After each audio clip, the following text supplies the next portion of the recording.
বন্ধুরা, তোমরা সবাই কেমন আছো? আশা করি সবাই ভালো আছো। আমিও খুব ভালো আছি।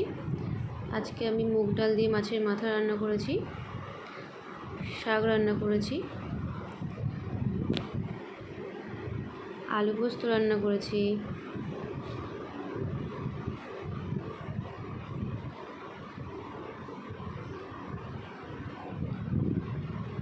আজকে মাংস রান্না করব। তোমাদের সাথে সেই রেসিপিটা শেয়ার করব। দেখো, তেলের উপর জিরে, তেজপাতা, শুকনো লঙ্কা, আমি তার উপরে একটুখানি চিনি দিয়ে দিয়েছিলাম কালারটা আসার জন্য। পেঁয়াজ দিয়ে দিলাম, পেঁয়াজটা ভালোভাবে ভেজে নেব।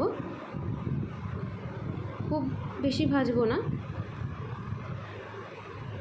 ভাজা হয়ে গেছে। এর উপরে মশলা দিয়ে দেবো।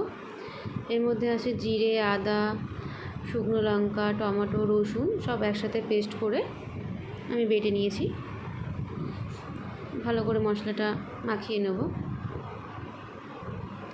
মশলা মাখানো হয়ে গেছে। এর মধ্যে দিয়ে দেবো হলুদ। হলুদটা তোমাদের পরিমাণ মতো দেবে। আর একটা কথা তোমাদের বলিনি, আমি যেহেতু একা একা ভিডিওটা করছিলাম, এক হাতে ভিডিও করছিলাম, এক হাতে রান্না করছিলাম, আমার খুব প্রবলেম হচ্ছিল, খুবই অসুবিধা হচ্ছিল। তারপরে দিয়ে দেবো লবণ পরিমাণ মতন। তোমরা তোমাদের মতন পরিমাণ মতো দিয়ে দেবে, স্বাদ অনুযায়ী। তারপরে ভালো করে মিশিয়ে নেব।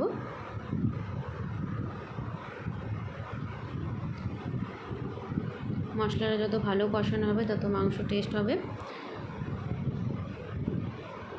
মশলা আমার প্রায় কষানো হয়ে গেছে। মাংস দিয়ে দেব। এখানে আমার মাংস 2 কেজির মতো ছিল।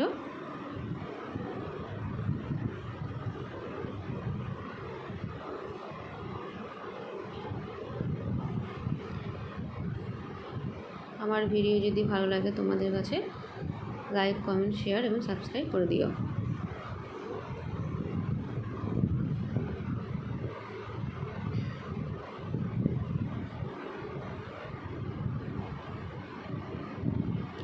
মশলা মাখিয়ে নিয়েছি ভালো করে, মাংসের সাথে ভালো করে কষাবো।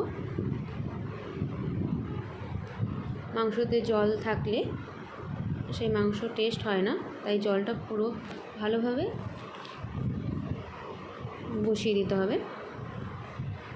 মাংসের সাথে ভালো করে কষিয়ে নিতে হবে। যত কষানো হবে ততই টেস্ট হবে।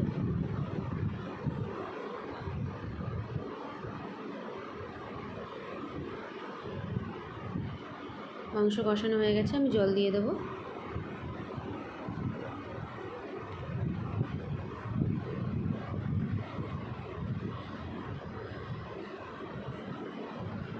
জলটা ফুটবে, তারপর আমি আলু দিয়ে দেবো।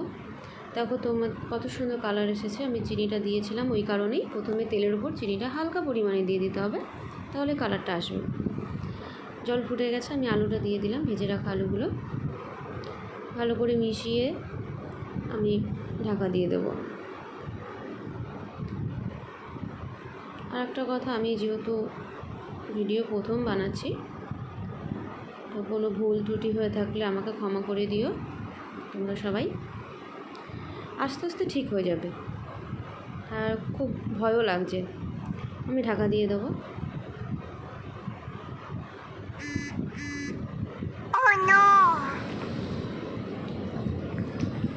দেখো, আমি ঢাকা খুলে দেখে নিলাম একটু।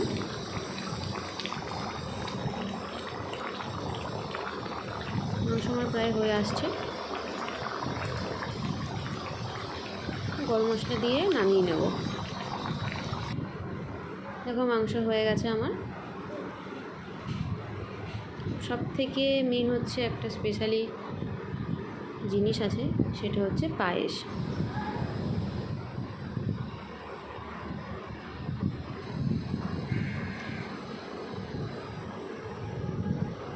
দেখো, পায়েস হচ্ছে। সবার শেষে আমার এই ভিডিওটা আমার ভাই করে দিয়েছে। ঠিক আছে, এটার পরে তুই সবগুলো কোয়া দিবি যে কি কি কোন দা কথা সেটা। হ্যাঁ, আমি জানি। প্লেটের সাজানো যে ভিডিওটা। আর দেখো তোমরা মাংসর কালারটা কত সুন্দর এসছে। তোমরা যদি এরকমভাবে ট্রাই করো তাহলে তেলের ওপরে প্রথমে হালকা চিনি দিয়ে দেবে, তাহলে কালারটা আসবে, তাহলে ফুড কালার দিতে হবে না।